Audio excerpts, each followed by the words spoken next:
tipe chigaro chaMwari vanokudza zveJesu nemaropa enyenyeri vari kupinda muJerusarema vasambwane maropa enyenyeri vari kupinda muJerusarema nemaropa enyenyeri vakadavira mzita raJesu vamwe vavo vachiri vaduku vakanzwa tsitsi dzake nemaropa enyenyeri vari kupinda muJerusarema vasambwane maropa enyenyeri vari kupinda muJerusarema nemaropa enyenyeri avo vakanzwa zvemadambudzo Jesu akavapa runyararo kuzorora mumweya nemaropa enyenyeri vari kupinda muJerusarema vasambwane maropa enyenyeri vari kupinda muJerusarema nemaropa enyenyeri vakaita mubasa raJesu vakana kwakanaka vachafara narini nemaropa enyenyeri vari kupinda muJerusarema vasambwane maropa enyenyeri vari kupinda muJerusarema nemaropa enyenyeri vaponeswa vamira panyanza chitema kufa zvese zvapera rufaro zvenarini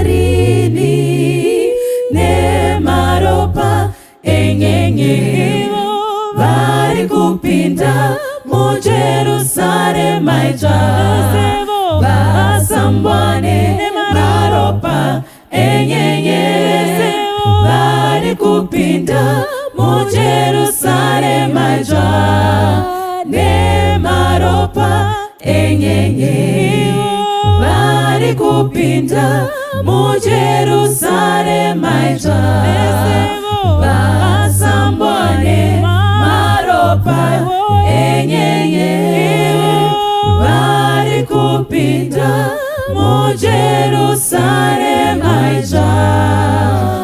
nemaropa enyenyeri.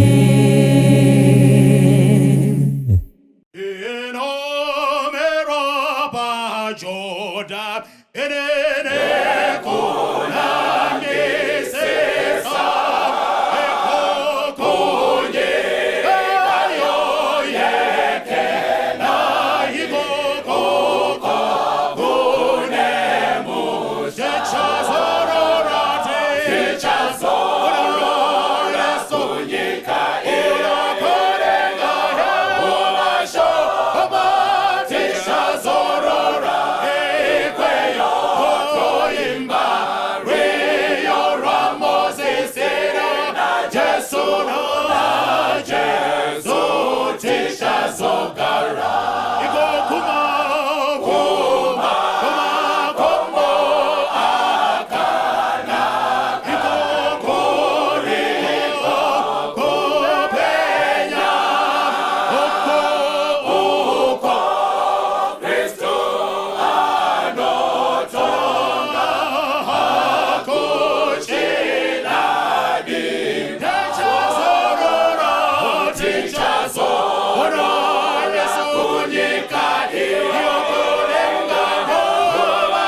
ndonana ndachukuzimera kadzama Jesu tenzi muponesi wakatifirayo timeiro ndoriona iro rino ndichenesa kudzatenzi rochenesa kudzatenzi rochenesa ndaona upenyu hutsva ndanzwa ropa rake zvitema zvese zvapera apo patsimero tsimeiro ndoriona iro rino ndichenesa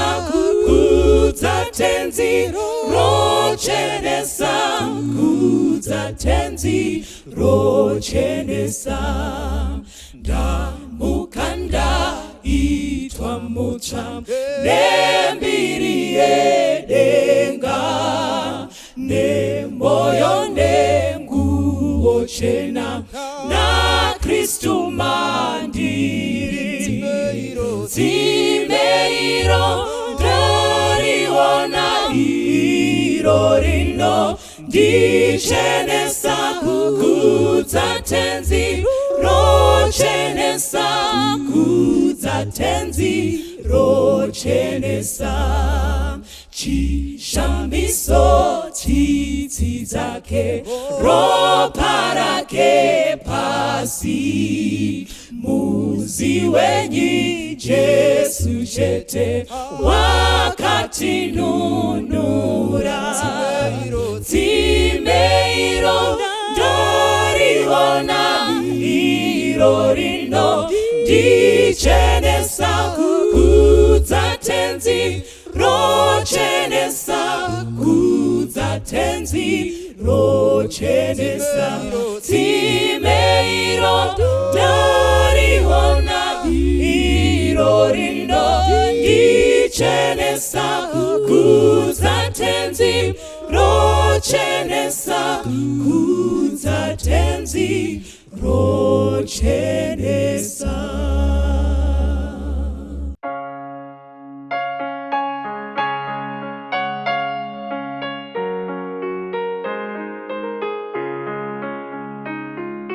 Ndinokunangisa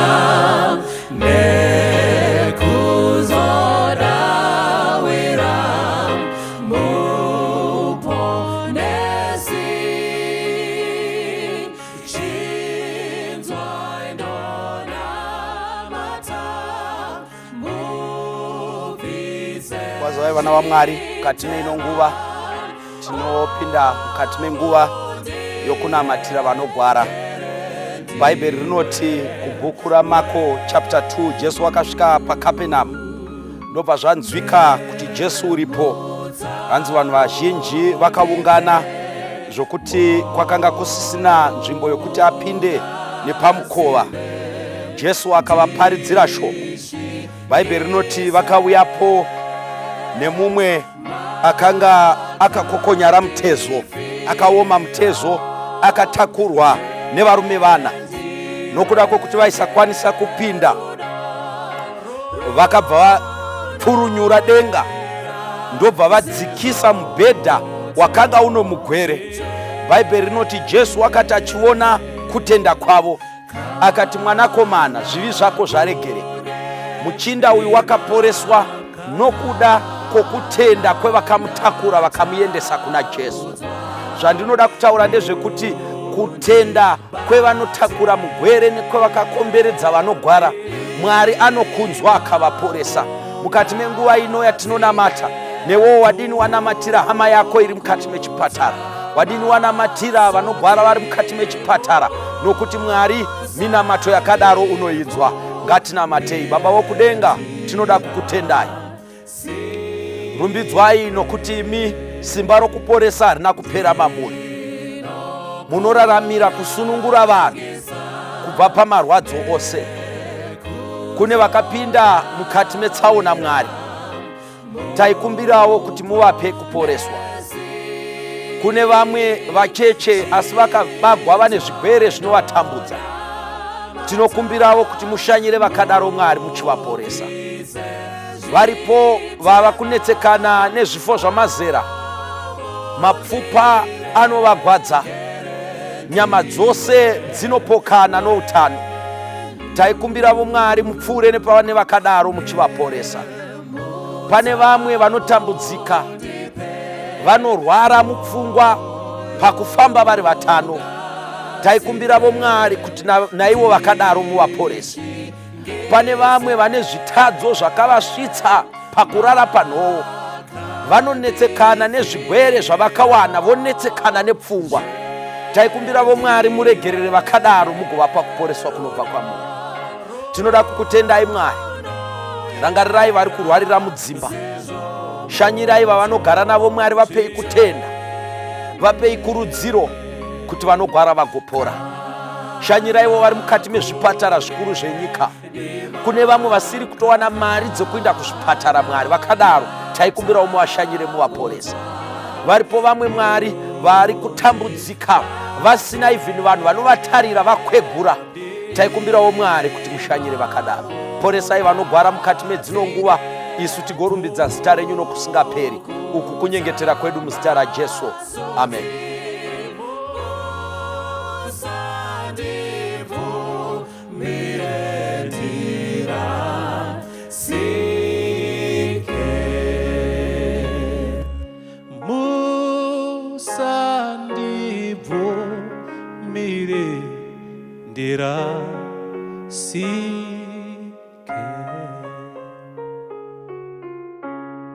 Ngatinamate. Mutsvene weIsraeri, vana venyu taungana tava pano, tamirira kunzwa imi muchitaura nesu.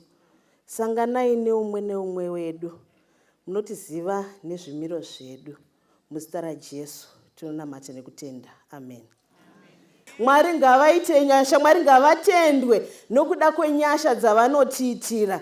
Musoro wedu wenyaya unoti ndiani waita izvi? Muvhunzo uchada mupinduro mukati mezuva ranhasi. Patichapedza semoni yezuva ranhasi tichaziva kuti ndiani kwaita izvi. Saka toda kuti mugare makabatisisa ipapo.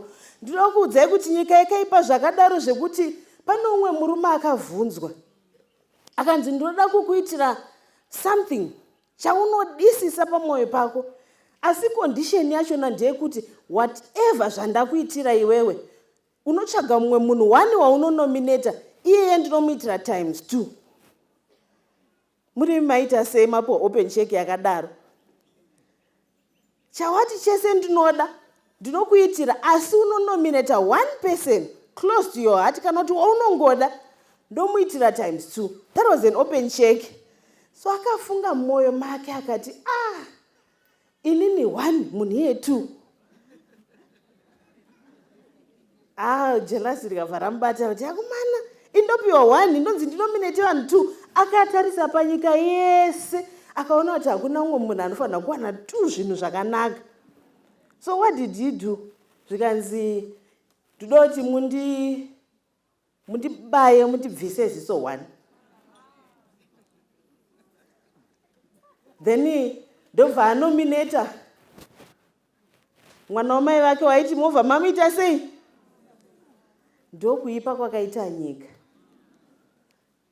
Ndo zvatiri kuitwa naSatani. Satani anotoziva kuti his destiny is sealed.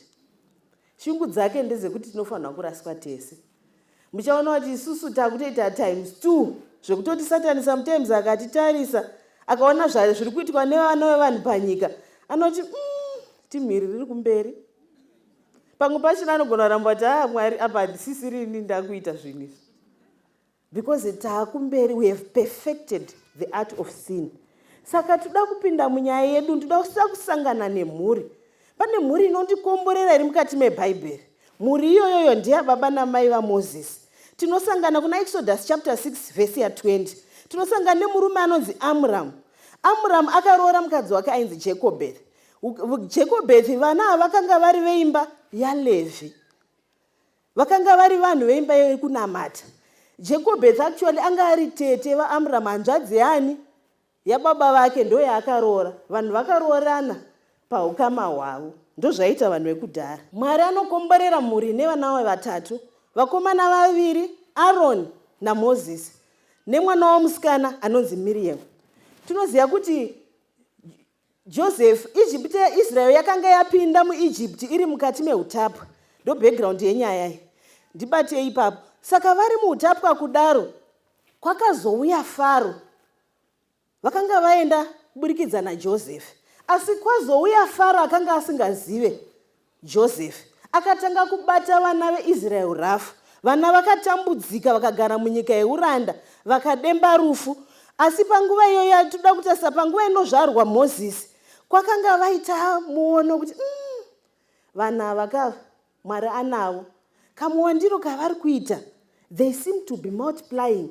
Nyangwe tikavashandisa, tikavaitira hutsinye, zvatinoshuvira zvakaipa, hazvisi kuitika. Chatiri kungoona ndechekuti vari kungomultiply. And they continue to flourish. And vanoramba vachiwanda despite hard labor yavaitiswa, despite kushandiswa kwavaita. Vakati vanhu tikavaregerera ka vanogona kutimukira. So they planned, vakamuka nezano ravo zvikanzi ngativarongere vana. Ndobva kwadaidzwa madzimai maviri echiHebheru vanonzi Shipra naPua. Handi tinowaziva. Vakanzi zvoni imimi madzimai anga ari mamidwives. Vakanzi toda kuti panongozvarwa chete mwana mukomana dzipai. Musamborega achichema munongoti hameno zvaitika macomplications aitika pakuzvarwa kwemwana. Maizviziva here kuti munhu anofaitwa kubva achitori mudumbu ramai vake. Munhu agofaitwa risoko chinongo munhu anenge achiti akatakura kudai, so anoita mamwe macomplications ekuti munotya kuti naimi. Ndobva hanzi mwana achingobuda chete mudumbu mukangoona kuti mukomana dzipai. Vakatopiwa iri instruction naFaro, mamidwives. Handizivi kana tine mamidwives pakati pedu kuti tine moyo here wakanga uine madzimai aya. Aya akanga ari mamidwife anotya Mwari. Vakati kunyangwe muri mambo, we are not going to execute. Tiri kutsvaga vana mai, mamidwives anomirira Jehovah, even if zvichireva rufu rwavo, nekuti you could not dare disobey the king, the Pharaoh. You would not dare disobey. But vakati zviri nani kuteerera Mwari pane kuteerera munhu anotaura zvinopesana naMwari. They never executed the plan. Ndo time iyoyo kuti pakabva kwazvarwa Moses. Moses azvarwa anochengetwa mai vacho made a decision kuti vamwe vana vakomana vachifa wangu haasi kuzofa. Kuri kutsvagwa vana mai vano stand resolute kuti kunyangwe vamwe vachifa, vamwe vachiparara, inini vangu havasi kuzofa. Hamutauri chete nemuromo, but mune maactions hamuchaita. Kune matano nemadecisions hamuchaita. Kune kunamata kwamuchaita nekutsanyira vana venyu, nekuti muri kuona kuti nyika iri kuparara. Satani ari kutora mwana kubva ari mucheche. Kuri kutsvagwa vana mai vakafanana naJekobhethi vanoti nyangwe vamwe vese vakafa wangu achararama. Muripo here vana mai? Saka mai vakaita decision. Munhu uyu vakanga vachiziva Mwari zvandataura pai. Munoziva here kuti zvakaita kuti vanhu vadai ava vanhu vaibatira pamwe chete, vakanga vari vanhu veimba imwe chete. Maizviziva here vana vaMwari kuti zvakakosha patinonzi do not be unequally yoked. Tiri mayouth tegona kuti aiwa nini wangu ndinongo ndikasangana naye ndinogona kuzongomunza kuchechi. Hazvina kuipa, tinogona takazviita vamwe tikabudirira. But inini ndine imwe dziso yandikuti vana mai ngatibatsire vana vedu kuti izvoni tarisai mhuri vanga vari veimba yaRevhi. Havana kuita problem pakutaurirana. Maproblem avo akanga asiri ekuti Mwari anonamatwa ndeupi. Pamwe maproblems atiri kusangana nawo vana mai tinofanira kunzwisa background yavo ndeyekuti zvimwe zvacho dzimba dzatakapinda wakanotangira pekuti patinoenda kuprayer bed iwo nyaya dzako ndezekuti uda kutotanga kuti Mwari azikanwe kwandinobva. Kunosvika kuna vanhu vari kunamata mudzimu, vanhu vanotenda kumudzimu nemashavi nemasvikiro, vanototenda kuti ndiye Mwari wavo. Saka kuintroduce Mwari unoziva kuti uchada extra effort. Kana kune munhu anofanira kuita effort yakakura nekugara achinamata nekutsanya ndiwe. asi vamwe vachatangira pakuti ngatiregei kutyora sabata, nekutoti sabata racho vanenge vachinzwisisa kuti chi. Muri kuona patiri kutangira kuti pakasiyana. Saka vaproblemu yavo yanga isiri yekuti totangira kuti mwana tomuchengeta here, mwana tomureiza sei, mwana vakanga vari vanhu vanoziva kureiza vana, vaiziva Mwari. Saka maproblemu atinawo dzimwe nguva matangira atakaita imhuri dzatakapinda, imhuri dzatakabva. Saka even the effort yaunofanira kuita, it should be tantamount to the maproblems emumhuri mamakapinda. Saka toenda pamberi tinosangana navo vaita a decision. Vanochengeta mwana wavo 3 months kusvika asingachakwanisi kuchengeteka mumba. Tinozvizani mwana anenge akuchema akuita masounds. Ndokubva mwana uya vati valuka 100. Ndokuisa basket ravo vakanoisa mwana wo muriver Nile. Makanga mine makarwe aigona kudya mwana yemuriver Nile. Handizivi kuti zvii zvaiwanikwa imomo, but tinoziva kuti murwizi munogona kuwanikwa zvese zvese. Ndo maichengeterwa ikoko. Vakabva vatora mwana wavo Miriam, ndiye aita watch over ye brother, achitarisa kuti mwana ari safe here. Vana vedu mazuva ano togona kuzviita here izvozvo, kutovaudza kuti iyeyo brother skipper vanenge vachingorovana vachitatsura. But this one, she was a good girl, very brave, with a sense of care and responsibility. Yakaitwa incalculate at a very tender age. Ibasa redu vana mai kudzidzisa vana vedu mavalues anogona kuti vachengetane pachezvavo ivo. Unoona vana vachitorwa, kana wangu ndotonetsekawo navo. Ini vakarwa ndotovarova vese kuti munorwirei vana vemunhu mumwe chete. Unotonoti mhodzi yacho yatotanga vanhu vari vacheche, vana vari vadiki. But this mother akanga akaita incalculate mavalues, good values ekudanana, ekunzwisisa kuti tinotakurirana mutoro. Uyu mwana wamai vangu. That's why asina kumboita problem. Saka vari ikoko anosvika pakuti mwana akachema ndobva aonekwa. Kwakauya mukunda wafara achienda kunogeza. Mukunda wafara asvika ikoko achinogeza.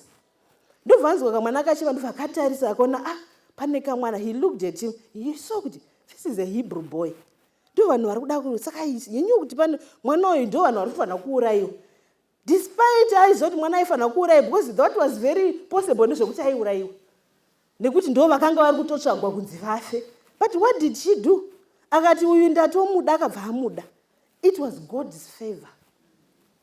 Moses akanga aine covering and grace yaMwari, nekuti mai vakaita a decision first, and she left everything in the hands of God. Saka munoziva kuti munyika izvaibhilivhwa vanhu vakanga vari vahedheni, vaibhilivha kuti mukunda wafara anotaurwa nezvayo akanga asingakwanise kuita mwana, akanga asitorina mwana. Saka Faro akanga ari panga ane vana vasikana. Saka uyu ndiye akanga achifanirwa kuita mwana aizofanirwa kuita succeed Faro. Akabva amutora akamuita mwana wake. Ende chakaita kuti ave amutore mwana wake, vaibhilivha vanhu vekuEgypt kuti kana ukaenda kunogeza kuna River Nile, yainzi River Nile iyoyo kwainzi zvoni yaibatsira vanhu kuti anzokageza unoita lake, kwainzi zvoni ndi goddess, anga ari kagod ke magods avo ekuti anoitisa vanhu vana, anobvisa barrenness.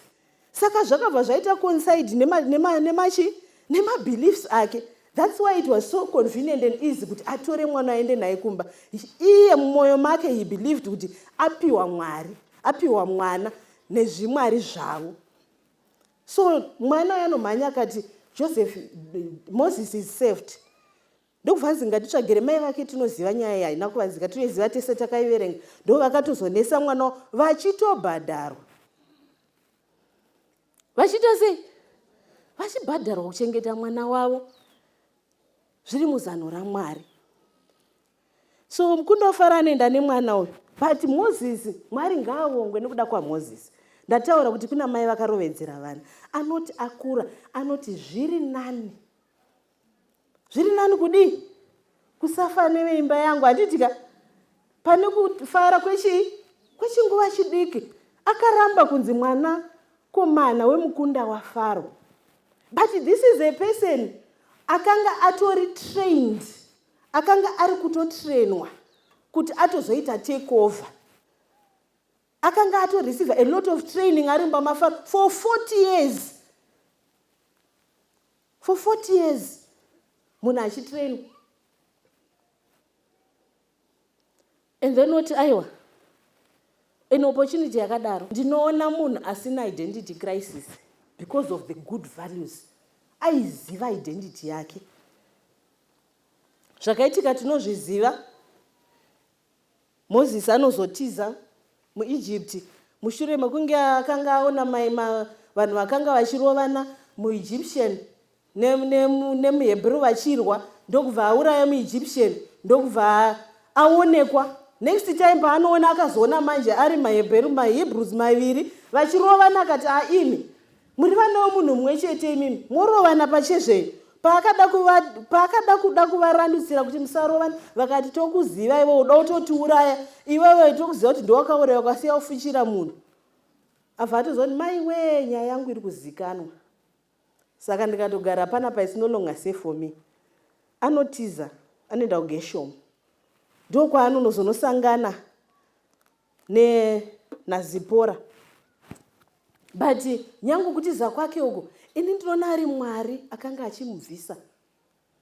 Sometimes unobviswa unogona kufunga kuti vanhu vandirevera kana kuti vanhu vandiripota kana kuti vanhu vandivenga kana kuti but Mwari achitokubvisa paposition vachikuendesa kupurpose yako. Anoenda chaenda because he was now anga ari military minded. Anga asingashandisike in terms of God. Vakamutarisa unoti munhu training yazoreceiva mumafaro yakakosha hayo as a military man but not semunhu achazoseva Israel. So he had to go and unlearn zvakanga adzidza pamakore 40. Anoenda kuexile for 40 years. Ndopanosangana naZipora mudzimai wake ndobva varoorana. Zipora, she was a shepherd girl. She was tending her father's sheep. Ndokubva varoorana and Zipora anga ari mwana wemuprista ainzi Jethro. Anga reMidian priest. Ndokubva aroorana ndokubva vaita vana vavo. Ari ikoko kuforeign land. Nyasha dzaMwari dzinotilocata wherever we are. Because we are women on a mission. Even uri in exile. Hakuna exile iri too far for God's grace to locate you. Hakuna diaspora iri kure kuti utadze kufufila mission yaMwari. Ari koko akaona gwenzi rinofuta. Ndo zvatinoimba. Mwari vakauya vari mugwenzi. Akaona gwenzi richifuta. That's how Moses was called. Ndinoda kudzora kumusoro wedu wenyaya. Unoti ndiani waita izvi? Ndofunga muchiona kurondedzero wandaitawo. Ndarondedzera mhuri yakabatana. Ndarondedzera mhuri yakabata zvakasiyana siyana iri pamwe chete. Mukaverenga kuna Exodus 7 verse ya 1 na 2 ndichakumbira muverengere ativerengere panodanwa Moses. Verse 1. Jehovha akati kuna Moses. Hanzi Jehovha akati kuna Moses. Tarira. Ndakuita saMwari kuna Farao. Hanzi ndakuita saMwari kunani? Dzokororai. Jehovha wakati kuna Moses. Yes. Tarira. Ndakuita saMwari kuna Farao. Hanzi ndakuita saMwari kuna Farao. Yes. Aroni, mukoma wako, uchava muprofita wako. Aroni mukoma wako uchava muprofita wako. Taura zvose zvandinokurayira. Aroni mukoma wako uchataura naFarao kuti atendere vana vaIsraeri vabude munyika yake. Muri kunzwa Mwari vachidana Moses. Vanomuti tari, I've made you as a god to Pharaoh, and your brother shall be your prophet. Mwari vanobva vati Aaron ndiye achanga ari spokesperson wako pauchaenda kunotaura naFaro kuti ndoda kuti vana vangu vabude, nekuti Israeri yanga yaungudza, yanga yachema, yatambudzwa. Muri kuona kuti vana vese vakanga vari ready for mission vaishandisika mubasa raMwari. Makandei, they are coming from a good home. We neglect our kids. Kune vamwe kuti anendzisa vana ke kubva turi tudiki tunogona Sabbath school, tune memory verse, tunonamata turi tudiki. Uri kucreata vana vari ready to be used by God. Tine duty sevana vaMwari, sana mai to raise a generation inotya Mwari, a generation inogona kushandisika naMwari. Ende tese munhu vanotorwa mukoma nemunin'ina from the same house. Nyasha dzakadaro, grace unlimited. Muri kuiona? Zvinogona kuitika kumba kwenyu kuti Mwari anoshandisa vana vako vese mubasa ravo. Vana vako vese vanosimudzwa naMwari. But you need to position, we need to position them. We need to be in the position yekuti tishandiswe naMwari. Saka vakanga vari vese vakaita mamiracles akawanda tinozviziva. Fara achiramba, kukaita matatya, mvura dzikadii, kukazofa mafirstborn. Tinoziva ma10 plagues ese akaitika. Fara achiramba, Shiti akasungira achiramba kuti vana vaIsraeri vaite se vabuda. Vanozoti vanokrosa Red Sea, vakazobuda. Pavanokrosa Red Sea, Faro akapesuwa nemacharioti ake nemahorsemen ake, asi Mwari anovarwira zvakare paRed Sea, vakakwanisa kukrosa. Vakrosa vanoimba rwiyo. Tinosangana zvakare naSister Miriam, Tete Miriam, hanzvadzi yaMozi, vachiimba kuti takunda rwiyo rwokukurira, takrosa Red Sea, Mwari vachitirwira.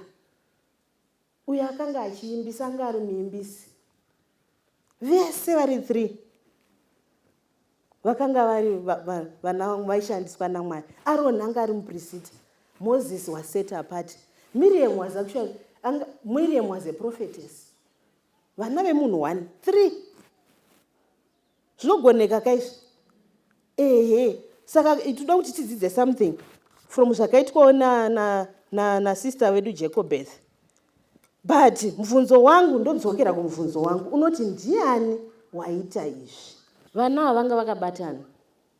But tinosvika pane imwe nguva yekuti Moses atungamirira vana vaIsraeri akasangana nemaproblems akawanda. Tikaverenga kuna Numbers chapter 11 verse 11 to 13, vana vaIsraeri vakatombomunetsera nyama vari muwilderness kuti tipe nyama, tipe, tatajaira kuIjipti kwataitya galiki nelikisi, izvozvo vakatunza muno musango kuti tizoita sei, tasuwa nyama isu, tipe nyama, tanzwa mana tichaidai nake, haisi nyama iyi. Akademba rufu. But anozoti, tsvagiro Numbers chapter 12 verse 1.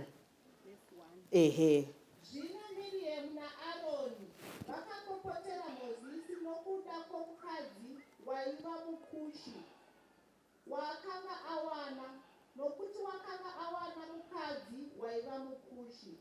Hanzi Miriam naAroni vanopopotera Mozisi nemukadzi wake waakanga awana muKushi. Kuti muKushi mumavhezheni anoti Ethiopian. Zvinongoreva ndezvekuti akanga aine dark pigmentation. Saka kuti munhu mutema, munhu anozviita here? Ingave reason here yekuvengera muroora kuti mutema, kana kuti mundevere, kana kuti muzezuru. Kuna vanhu vakatovengwa kwavakaroorwa nekuti mundevere. Makazvinzwa izvozvo? Kutovengwa kunzi waenda kumandevere kwese uko mazezuru anga apera. Kune munhu asiri kutodiwa kwaari koko nekungonzi mundevere chete. Shuwa kuvengera munhu kuti mundevere. Handizivi chimwe chaunovengerwa kumba kwenyu. Nditete bamukuru natete ava vari kudhiskasa mudzimai wani. Umwe anogona kungovengerwa puwa background yake. Munoziva nhamo yatinoita vana vaMwari madzimai ari panapa. Ukaroorwa nabreadwinner wekumba ikoko, do you know kuti unochiona? Vanhu havakudi, reason vari kufunga kuti wayozodya zvinhu zvavo. And havadi kuti unge in control of everything. Kana kuna akaroorwa nabreadwinner wemuri, dzimwe muri dzimba dzakatoparara nekuda kwokuti wakaroorwa nabreadwinner. Havatodi, hakuna nyange ukange wakadzidza sei hausi qualified. Ndodawo kana usina kutodzidza hameno, vanotongokudisqualifya. But nokuti kwekuti you are not qualified, but simply because pawaenda pachona hapana ari kudiwa padhuze. Muri kupanzwa? Apa patiri kusangana naMiriam, remember paizvaitika izvi, Moses mudzimai wakanga ari kumusha kwake. Pavakakrosa Red Sea, Moses anga asiya kumusha kwake, anga asiya mudzimai wake ari kumusha kwake kuna Jethro. Saka Miriam anga atojaira kugara panduze nehanzvadzi yake. saka haana kukwanisa kuaccepta kuti muroora adzoka nepozisheni yake, afunge kuti paredhi si ndakarutsenura riyo, ndini ndakatoimba madzimai ese akateera ndikaridza tamborini, saka now that uyu Zipora auya, saka ini ndichazovewa ani? Muri kuona jelasi rachona, akutovenga muroora. Zvinovengesa munhu here, angazi munhu anga asiri qualified here. Uyu munhu vaida kutodisturba hanzvadzi yavo. Munomuziva here Zipora? Imirega ndikutaurire Zipora kuti munhu akaita sei. She was a shepherd girl. Vakabereka vari vasikana 7 kumba kwavo. Ndiye aifudza makwai. Even paakasangana naMozisi akanga atoenda kuti pamakwai ababa vake mvura. Akanga achipinda in the thicket. Akanga achipreparewa naMwari for the mission. Akanga ari brave. Kumakwai kwaisaenda vanhu vese vese. Muchaona kuti Mozisi, muchanzwa kuti David anoti kudi aiti ndikaona kana mapera auye aiti ndayabvarura nemaoko. Nekuti kumapai kwaitika zvakawanda. Mukadzi dzinenge dzichida kuuraya makwai ake. She was a brave girl. Akanga ari pabasa, who was prepared for mission. But havatomudi, wongonzi nekuti mukushi. Zvinoitawo here izvozvo? Hatizivi kuti kwenyu unonzi chii. Pamwe uri kunzi unonyima, pamwe uri kunzi kuno vanonzi anonyimaka. Kunyima kwachona ukakuvhunza, pane mwaparidza ndakazonakidzwa naye last week achitaura akati unenge watengera 50 kg yeshuga. Pa 50 kg ipo vapawanikwa 1-2 kg yakaboka. Kana vakutaura vanoti zvona muroora akatitengera 50 kg yakaboka. I50 kg here yakaboka. Iwobva watotsamwa. Zvinoitika, reason ndeyekuti chi? So hatisi kuda kuti tivengane. Kana kuna tete Miriam vakadaro vari pano, tendeukai nezita raJesu. Because vamwe vanhu vanotovengera munhu kuti she hasn't conceived. Barrenness. Is it someone's choice? Vana vaMwari munosvitsvagira chituko.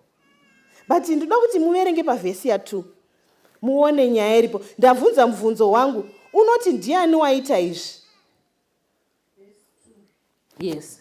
Vakati, ko Jehovha wakataura naMozisi iye oga here? Ko haana kutaura nesuwo here? Muri kuiona nyaya vana vaMwari?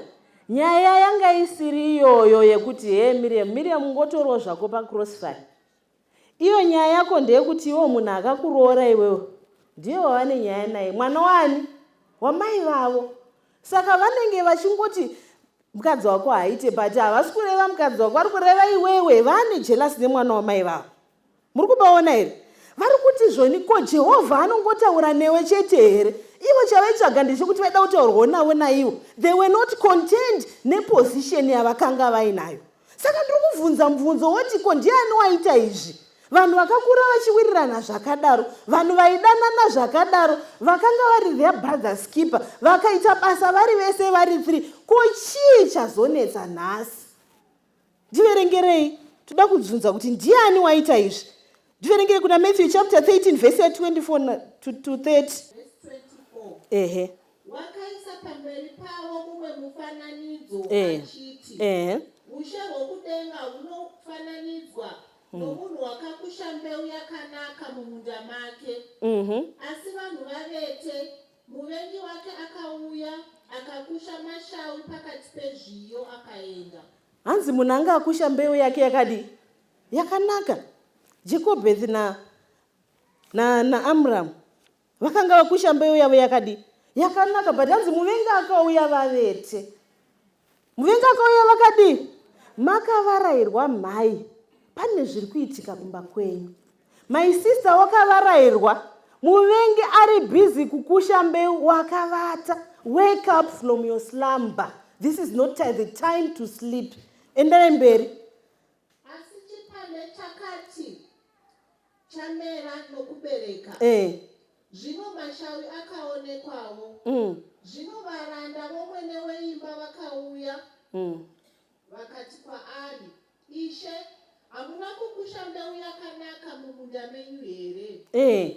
Munda wawanepiko mashawi? Hanzi Ishe, hamuna kukusha here mashawi akanaka?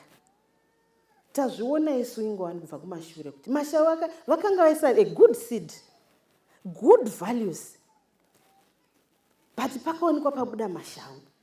Zvekutoti ndofunga I'm imagining pain yanga ina vabereki vevana. vana vachitadza kuwirirana, zvekusvika umwe aitwa maperembudzi, vana kuvengana zvakadaro. Oshaya kuti zvakabva kupi? Mubvunzo uyu une vanhu vakawanda. Muziva kuti chandakaona ndechekuti script ratinaro kudzimba dzedu mumhuri medu vanhu havachafambirani. Script iyi 1 maactors chete ndo ari kusiyana. Unoona ukavhunza una anoti takakura tichiwirirana veduwe, takakura tichifambirana, kumba kwedu tatisingamboti vana vekwamai guru kana kuti kwamai nini vanototi mama nhingi dedi nhingi, vanga vasingambozvizive taingodya mundiro imwe chete. Kosaka chii chakaitika nhai my sister? Ndiani? Chii chakaitika zvamaiwirirana wani? Munhu wese ukamubvunza ari panapa, ndiri kunyeperera naMwari, munotenderana neni? Vanotenderana neni simuzai maoko. Takawanda handitika. Munhu wese ari kutadza kunzwisa kuti chii chakaitika. Izvozvi haudyi kumba kwemwana wamai vako, unototya. Izvozvi hautoende kana kumba kwemwana wamai vako, hamuchafambirani. Vana venyu anokubvunza, daddy, who is this? Is our uncle. Okay. She's our cousin. How about this one? Haatozivi sister, hanzvadzi yababa, haatozivi tete Miriam, haatozivi kuti kuna baba mukuru. Chii chakaitika? Ndiani waita izvi? Imi papa zvozvizvi chiri kuita kuti musashanyirane, muri busy kuaccusana. Muri busy. Imimi mwana wamai vako wakakura naye wauri kutora taidya tese tichifuga blanket 1, obva angoti mangokura chete akutorowe, atoromba. Mwana wamai vako iwewe unoziva karekta yake, nemhaka yekuti Mwari amuita set apart. Dambudziko raita ava marinzwa nderekuti havana kuaccepta position yaMozisi.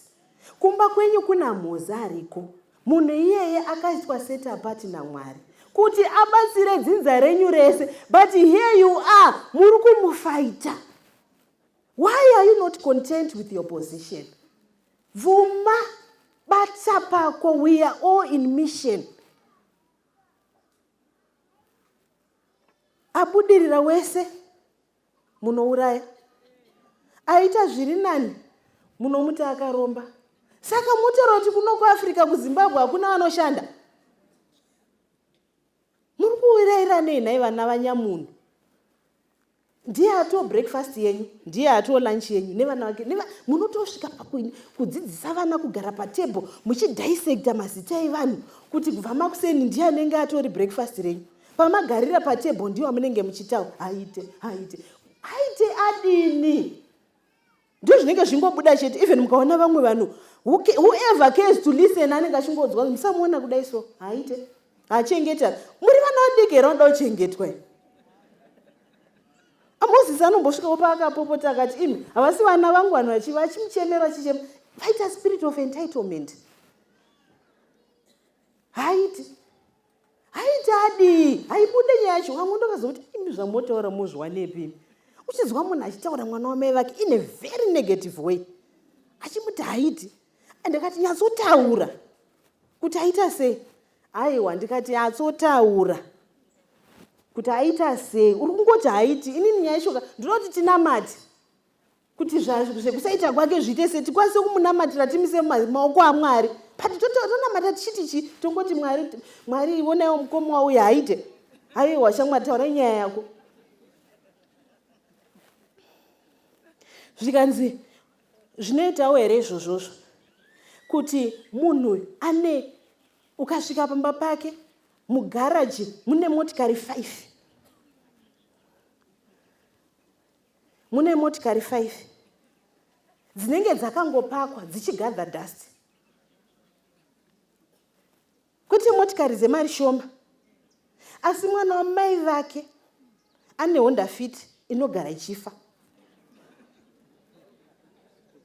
Akatora Honda Fit inogara ichifa yanga asingachade ndio yaakapa mwana wamai vake. Ndikati atomboipiwa hake. Mati akatengeserwa here kana akapiwa? Zvikanzi akamupa.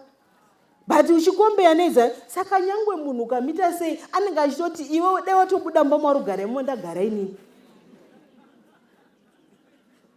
Ndoni nyaya dzacho dzamuri kuvenganirana idzodzo. Akati kwavari, unondivenga waita izvozvo.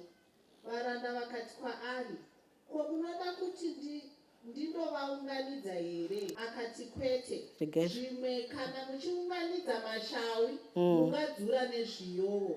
Regai zvikure zvose zviri zviviri kusvikira pakucheka. Nenguva yokucheka ndichati kuvacheki, tamai kuunganidza mashawi, muasunge mwanda kuti apiswe, asi muunganidze zviyo mudura rangu. Alright. Hanzi tovacheka here mashawi aya? Zvikanzi kwete, regai zvidii zvikurirane. Dzimwe nguva pakucheka apa tinogona kuzocheka nesidhi rakawanda. Saka vana vaMwari, chandiri kudzidzisa chekuti vanhu vakadaro ticharamba tiinavo kusvika Jesu auya. Ende tinofanira kutogara nekurarama navo, nekuti zvanzi regai vadii zvikurirane. Saka tichatokurirana nevamwe vanhu. Asi chandinoda kunamatira kana chandinokumbirisa mangwananano ndechekuti ngaasava munhu ari panapa anovenga mwana wamai vake. Kuti pavanhu vese vari panapa ngaasave iwewe unonzi ndiwe unovenga mwana wamai vako. Ngavaite vamwe vanhu but not auya kukembera nhasi. Ndoda kuti pawakagara ipapo uzvibvunze kuti inini zvakanaka here ukama hwangu nemwana wamai vangu. Ende kumbozvibvunza pafeya chaipo. Usiri kuudza vanhu ava vanga vapa chizvavari tu pafeya vakati but Mwari zveshuwa here zvavaitaura zvinodzikwa nevamwe ndezvimwe, zvaunotiudza zvaunotaura kwatiri ndezvimwe. But nyaya yacho pafeya tikanyatsokuiongorora, Mwari vakaitarisa mhaka yacho vanoona mwana wamai vako ane mhosva here. Uchinyatsoitsvega hausi kuti une jelasi here. Munotambudza mwana wevanhu kuti anoshaya rugare nekungoti akaroorwa nabreadwinner, kana kuti nenyaya yekuti Mwari akawanza maresources paari. Mwari vanenge vaita set apart. Kana kuti calling yake inotange iri more special or more powerful than mine. Ngatirege kuita jealousy rakadaro. Saka chii chinokonzera? Verengai mugonibatira pana Isaiah chapter 14 verse 13 to 14. Muchaona kuti ukaona wapindwa nemweya uyoyo, character iyoyo character ya Satani. Satani ndiye muvengi. Akauya vanhu vakavarairwa, akadira mashawi, vanhu vakanga vachiwirirana, vachidya pamwe chete, vachishanyirana, vachifara. Nhasi uno havachafambidzani. Maka ndeyei? Muvengi akauya takavarairwa. Tatakavarairwa sei? Taisanamata. Tuma small things twaitika, tumakava tudiki takaturegerera kusvika izvozvi akura ava mazikava. Tumakava tudiki, tuma small erosions twaitika. Uchinyatsoona kuti uya anongotaura, anongouya kuzoripota mwana. Mukoma anouya kuzoripota munin'ini, mwana wenyu anozodai so yaita birthday rake neshamwari dzake, isusu hanambotidaidza, haachata. Nyaya dzacho kuti iwe unozviwanepi zvaunotaura iwe? Ari kunzi akazodai so mwana wenyu mutsiurei. Vana vachingoya vachiripota, but hausi kutoona kuti munhu uyo ari kutohaba grudge. Ende grudge riri kuramba richikura. Ende misamai munoramba muchirinesa. Amwari ngatiitire nyasha. Let it be someone else but not mai vari pano. Verengai. Verse 13. Iwe wakati mumwoyo mako. Hanzi wakati mumwoyo mako. Ndichakwira kudenga.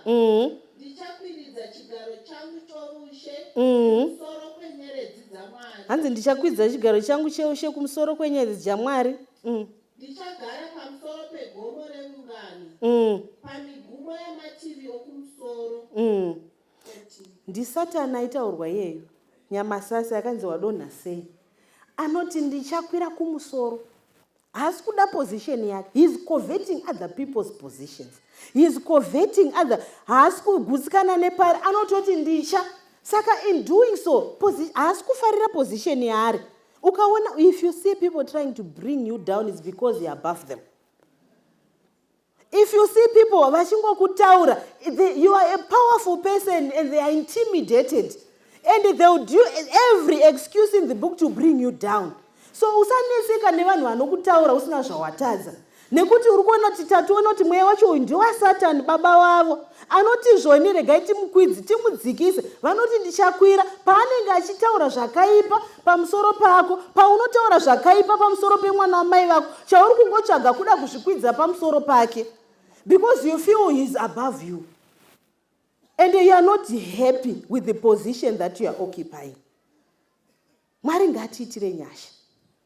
Tiripo here tivana mai? Zviso zvenyu zvasuwa. Tichiri tese? Zviso zvenyu zvinenge zvasuwa. Ngatitendeukei. Kuti tisazoradziswa. Jealousy godo ngarive pakati pedu. Let's not covet other people's position. The devil ari kushandisa vanhu zvinotyisa and don't despise pawakaiswa naMwari. And imwe nyaya yanesa ndeentitlement. Ukapa munhu ka1 anotenda, ukamupa kechi2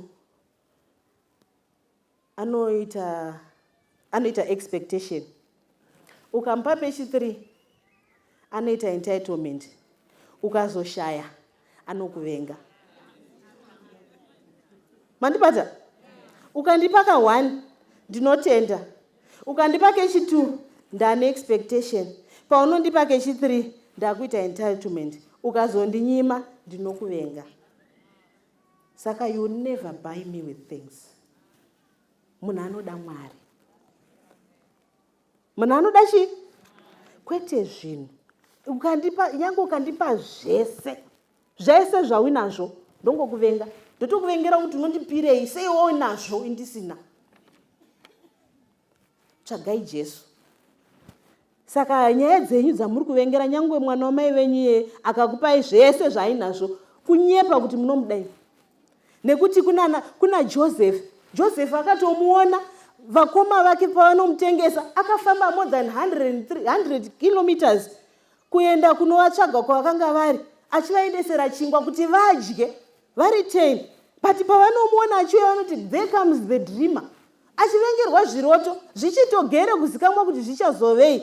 Vanozoti vanhu vaiwirirana kavachiri vadiki vanavo because zvakanga zvisati zvamanifesta. Growth had not yet manifested, but payakamanifesta zvakuzikamwa kuti zvazovei. Vanhu havana kufara. Uyo achitori nehope aikanzi there comes the dream. Akatanga kuvengerwa hope kuti ndiri kufunga kuti dadaiso unovengerwa potential yavanotongoona.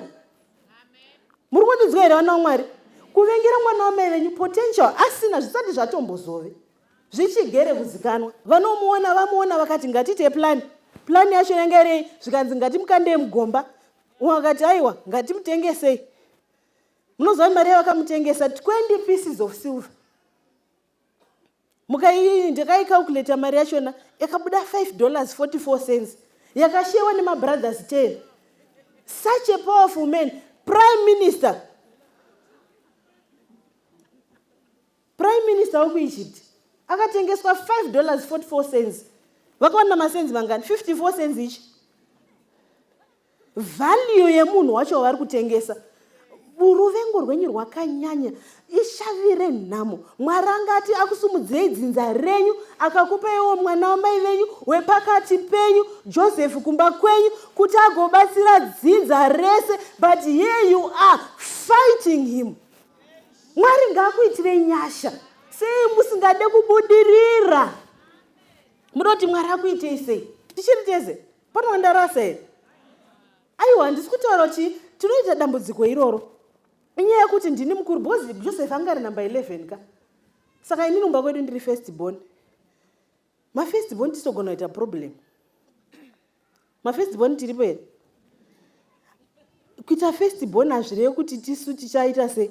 Mwari ane zvaaitoita. Mukada kuona kuti Mwari paita set apart anombonyanyoshandisa first born. Saka tisanyanyobatikana nadzo nyaya idzi first born. Muripo here vamwe vangu? Ngatirege kubatikana nadzo. Handitika ngati accept position yatapuwa naMwari. Dzimwe nguva Mwari achasumudza last born yekumba kwedu.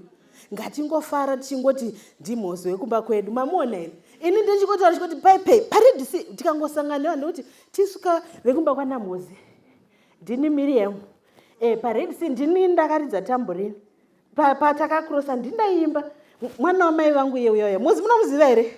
He's my brother. Ko Jose, prime minister weku Egypt. Panoti ufare associate nemwana wamai vako. Uri busy kumuvenga. Chii? Kusvika pakutengesa munhu akadaro. Munhu akasarudzwa.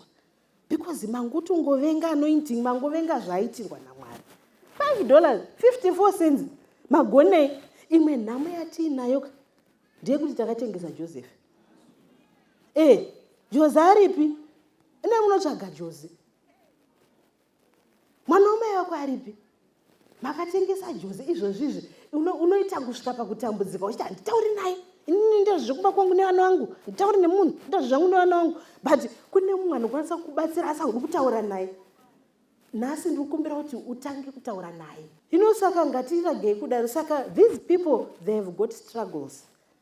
Let's be kind to those that God has set apart. They have struggles. Moses akambosvika pakuti Mwari ndiuraye zvenyu. And munoona kuti vanhu ivava Mwari havadhakwi. When he was setting them apart, tarisai character yacho. Kunyangwe vakanga vamutambudza sei, Miriam Mwari unoziva kuti paunodaro pavakadaro kuna Moses, Mwari vakatsamwa. Do you know that God becomes angry on behalf of vanhu vake? Mwari vakatsvaga mhosva vakaishaya. He becomes angry on behalf of them. Unoita maperembudzi. Miriam akaita maperembudzi. Hani makaiona nyaya yacho, akaita maperembudzi. Then Joseph Moses ndiye akatozomunamatira kuti Mwari mubvisei maperembudzi. The very same person. In this case, you find that Moses represents Christ. Kunyangwe akaroverwa, airoverwa nevanhu vaitiraye kuridhima. He is representing a Christ. Mwoyo wakanga uri muna Moses wakanga wakafanana nouri muna Kristu. Ndokusaka muchiona kuti anoregerera vana vamai vake. Ndiye akatoenda futi pamabvi kunovanamatira. Dzimwe nguva vana vamai vako izvozvo vane maperembudzi pamwe nezvekuda kwezvavakakuita. Usati wabva pano, kumbira kuna Mwari on their behalf. Usaramba ukaomesa mwoyo. Dzidza kuna Moses. Dzidza kuna Joseph. Akasangana na Mwari. Joseph represents Christ. Vana vamai vake kwazoita nzara. Don't take that opportunity kuti ndakubatai. It's at their weakest. They will still need you. God will create a situation where they will need you, where you are the last hope. Kana vauya, don't remind them. Be like Joseph. He said, Imimi, you meant bad. But God sent me here for a time like this. Kuti ndizokudzikinurai nekuzokubatsirai a generation. Hauna mission yemunhu. Ndopadata kuti usati kana wakufaitwa nemunhu wani weta hasha dzehwiza dzekudambura makumbo. You are there for a generation. To save a generation. In every situation, remember your purpose. You are just not just an ordinary person, but a woman on a mission to save a generation. Don't lose sight.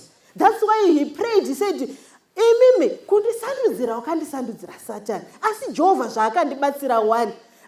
Vana Mwari muripo here. Sikukusundidzira akakusundidzira Satan, but ko Jehovah zvaakakubatsira haungafari here. Kana wachifara iti amen. Mwari vane kune zvakawanda zvavakashuvira, zvimwe zvavakatoita, zvimwe hauna kuzviona Mwari, zvimwe vakatendera kuti uone zviduku zvezvikuru zvaida kuitwa kwauri. Mwari vakakurwira, dzimwe honda unotombodziziva, dzimwe wakaziona, asi Mwari vakakubatsira. You are too blessed to hate anyone. Each time you think of having that spirit yekurevenge, remember that you are too blessed to hate or anyone. You are too blessed. Why? Unoramba uchingozvireminda vanhu, unoramba uchizvitaura. Why? Tendeuka. Have the spirit that was in Joseph. We want the spirit uripiko mweya. Tenzi. Ndo wayo tiri kutsvaga. Mweya ukanga uri muna David. David akasangana nemaproblems anotyisa. Handizivi hangu situation yako. Handisi kuziva situation yekumba kwenyu iri kuita kuti munesane vana munyamunhu. Iri kuita kuti kumba kwenyu kusagarika. But ndati ndikuzive kuti ndiani wakaita izvi. Tadzidziswa kuti ndiSatani. Tamuziva, tamubata nhasi. Saka chirega kuvenga mwana wamai vako. Asiriye. Problem yake chete mwana wamai vako unoziva ndei. Ndeyekuti vessel. He is a weak brother. She is a weak sister. That's why she's being used as a vessel of the devil. Kuti handicakwidzira. Ndisatani nawe hatimugarawo. Munamatire muzuva ranhasi. And please don't hate him. Even God doesn't hate sinners, but he hates sin, not sinners. Muripo here vana vaMwari. tisati tabva pano tsvaga nzvimbo yako mujachati utaure naMwari. Nyaya dzako uri kudziziva, usadzokera wakadaro. Zvawauya uri usadzokera wakadaro. Zvimwe nguva pamwe David. David akakura zvinorwadza. Maiziva here kuti David aifudziswa makwai nemhaka yei? David akakura zvinorwadza. Munoziva kuti David kukura kwaakaita is how he was conceived. Ani munoziva nyaya yacho? It's how he was conceived. Zvekutoti vanhu vakanga vachitomudhauta kuti akanga ari mwana weikoko. Saka kumufudzisa makwai vachita sei? That's why aizoti zvoni ini ndaiti kana gwai rikabata ningi makava akabata anonzi chii? Mapera akabata mashipi. Ndinobvarura nemaoko angu. Aitya kuti akaenda akarasa kana 1 gwai. Nyaya yacho haipere zvakanaka. Anga ari munhu ari pakutambudzika. Mukaverenga Psalms 118 munomunzwa paanonyora mapoema ake anoti I was a stranger to my brothers and a foreigner to my mother's sons. Yet he was set apart. David paternity yake yaitodhautwa nezvakaitika. Hatina nguva yekuitsanangura muzozviverenga mukaona mukana ndogona kuzokupai. Asi akatambudzika zvakadaro. Asi Mwari ngaavongwe. Kwakutsvagwa mambo weIsraeri. Gona mombe rakadonhera pana David. Mwana waMwari, you are too blessed to hate anyone. You are too blessed. Even you look at David, how kurwiswa kwakaitwa naSaul nekuita sei, akati dzora henyu ruoko rwangu Mwari. Handingagoni kudaro kumuzodzi waMwari. Despite vanhu vaitotsvaga kumuuraya, variko vanototsvaga kukuuraya. Vanototi dai wafa, vekuti kukuona chaiko havadi kukuona, asi kunyangwe zvakadaro Jehovha ngaakubatsire. May he restrain your hand, even mwoyo wako. Mwari vakurestrain. Even in those difficult situations, you are too blessed. Rangarira zvawakaitirwa naMwari. Zvinodarika zvauri kuitirwa navanhu. Ukarangarira Mwari zvaakakuitira, haugoni kuramba wakachengeta grudge. Tendeuka nezita raJesu. Ndichakumbira Pastor Chirigawa chiuya kuno kumberi kuti vazotinamatira. Tiri pamasituations akasiyana siyana. Pastor nokumbira mugwaya kuzotaura nevana venyu. Toda kuti tisimuke. Dzimwe nguva ndiwo ngochivenga vamwe. Wangwa zvizvikataura namwana wamai vako. Asi unoda kuti Mwari ndadzidza. Pamwe maperembudzi andinawo ayakaya. Ndizvandakaitira mwana wamai vangu. Mwari ndokumbira kuti mundiregerere. Boka rakadaro ngatisumukei. Dzimwe nguva ndiwe uri kutovengwa kumhuri kwaunobva. Zvekutoti vanhu havadudi kana kutokuona. Vamwe vanoti dai wafa, vamwe vanototi dai asipo, vamwe vanotorwadziwa nepozisheni yawakapiwa naMwari. Dzimwe nguva vamwe vanofunga kuti calling yenyu, even muri vana vemunhu mumwe chete makaita 5 kudai so, kune dzimwe dzimba dzekutoti vanogona kuita mapasta kana vafundisi 5, asi umwe agoparidza umwe vanogona kutovenga navari vana vemunhu 1. Mwari ngaatibatsire. Dzimwe nguva uri kurarama mhuri dzakadaro kana kuti pane vamwe vanhu vawakatoitira zvakaipa, asi uri kuti Mwari ngavandibatsire. Baba wedu akudenga vamupendai panguva yemangwana. Koini shumba inoomba here kusina mhembo yamupa mugwenzi. Koini mukamisa muprofita here pasina nyika nerudzi munofanira kuprofiti. Nona mhuri nabereki vakaita Paulo kuvivirira kutendeka. Vakaitana navo vatatu. Vakarerwa vari chinhu chimwe. Umwe nemumwe aine a necessary position for the family and for the nation. A necessary position. As somewhere in the way. Pane kakubhanganyuka kakakuitika. Kakuambuka. Vanavatira vana mai vari pano sangani ndireni batsirewo vayokwei. Zviratidzo zvenguva zvinonongedzera kuziva rakuita. Tofanira kuinana namai kwei. Kuna ane shungu yekutambudziwa. Kozoita ane shungu yegoro. Goro variyokuya yokuona.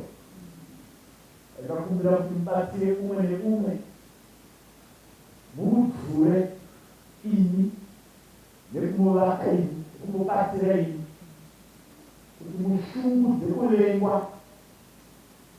maari mumere rudo runokunda nekukurira mubatsire zvakanaka mushungu dzekuparudziwa mushungu dzekushungurudzwa achitsvaka zvakanaka muvakei chimiro chaKristu chiverengere paari rudo harukundiwi rwakafanana neguku kwozoita uyu ane chirwere ane denda rekusatenda kutenda chaikutenji kusayemura kuti mushamuno taridzirwa kuroora akadai kusatenda kuti hombiri njira yemukuru chikora hachina kuzvikudirira ndakakurudza kuwanikwa asi muina wangu ane PhD kusatenda ikoko batsirei uyu mubatsirei atirike ndosaka mamunza pano uyo asipo nokuti oda kubatsira uyu oda kutumura munzwa unaye uri kumedza wakamisa gumbo rake kwamakora tinomukumbirira panguva ino shoko rakanyorwa riite rinoti zvakadai ugare nevanhu vose kunze kwabva kunoonana zvakanaka sei uye zvinofadza sei kana hama dzigara pamwe chete rogare. It's a costly product chinhu chinonzi peace in the home asi chinogoneka ndosaka mhando ichiuya mwari hamungapedzeri nguva maresources netime yekutaura zvinhu zvisingagoneki zvinogoneka. Tazviona pana Mozisi, tazviona pana Joseph, nyaya dzatamuponeso Jesu Kristu dzive nesimusingaperi. Amen. Ndiri kukwira munzira yekudenga misi yese ndichinamata munzira tenzi ndikwidze kudenga ndisimudze nyimisenyi nerudawiro kudenga panzvimbo yakakwirira tenzi ndimise kudenga handiri zvangu kugara apo pane kupokana asi vamwe vangagara ini ndinoda kusoro ndisimudze ndimisenyi nerudawiro kudenga panzvimbo yakakwirira tenzi ndimise kudenga ndoda kugara kudenga kana Satana ndinetsa rudairo rwangu rwese rwekugara kudenga ndisimudze ndimisenyi nerudawiro kudenga panzvimbo yakakwirira tenzi ndimise kudenga ndoda kukwira kumusoro ndione kupenya kwenyu ndinonamatira kuti tenzi ndiise kumusoro ndisimudze ndimisenyi nerudawiro kudenga panzvimbo yakakwirira tenzi ndimise kudenga ndisimudze ndimisenyi nerudawiro kudenga panzvimbo yakakwirira tenzi ndimise kudenga panzvimbo yakakwirira tenzi ndimise kudenga panzvimbo yakakwirira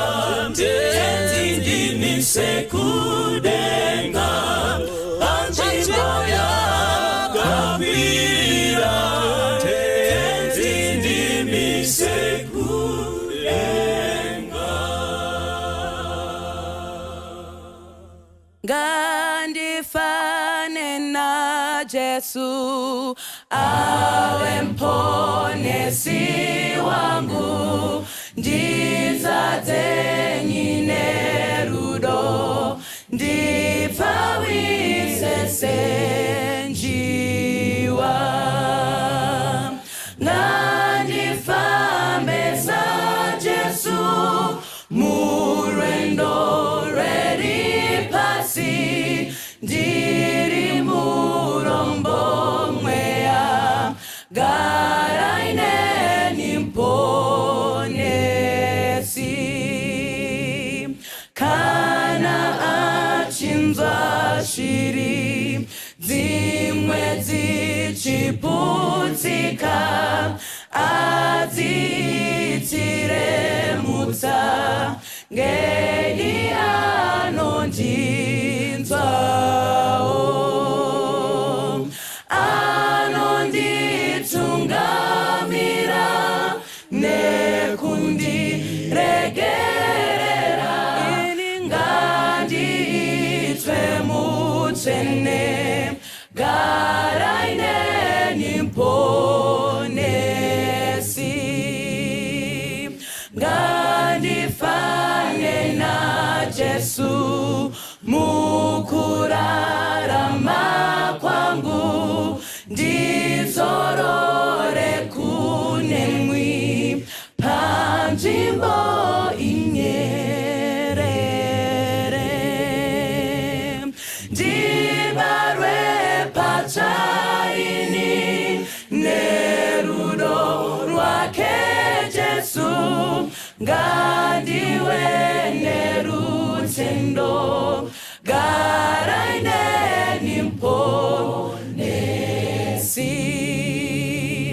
Ndibarwe patsvaini nerudo rwake Jesu, ngandiwe nerutendo garaine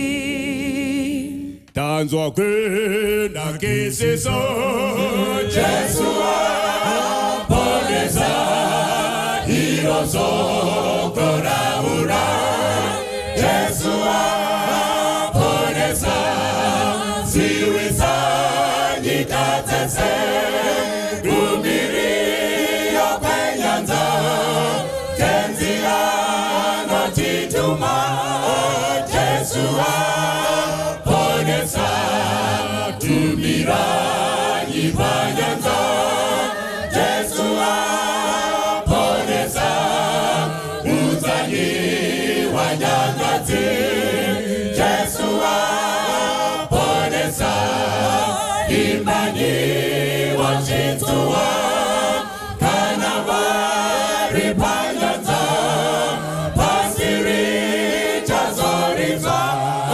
Jesu aponesa, imbanyi mudambuzo Jesu aponesa, nerupenyu nerufu Jesu aponesa, imbanyi nekufawa moyo unonamutsa, imbira nipanguwa Jesu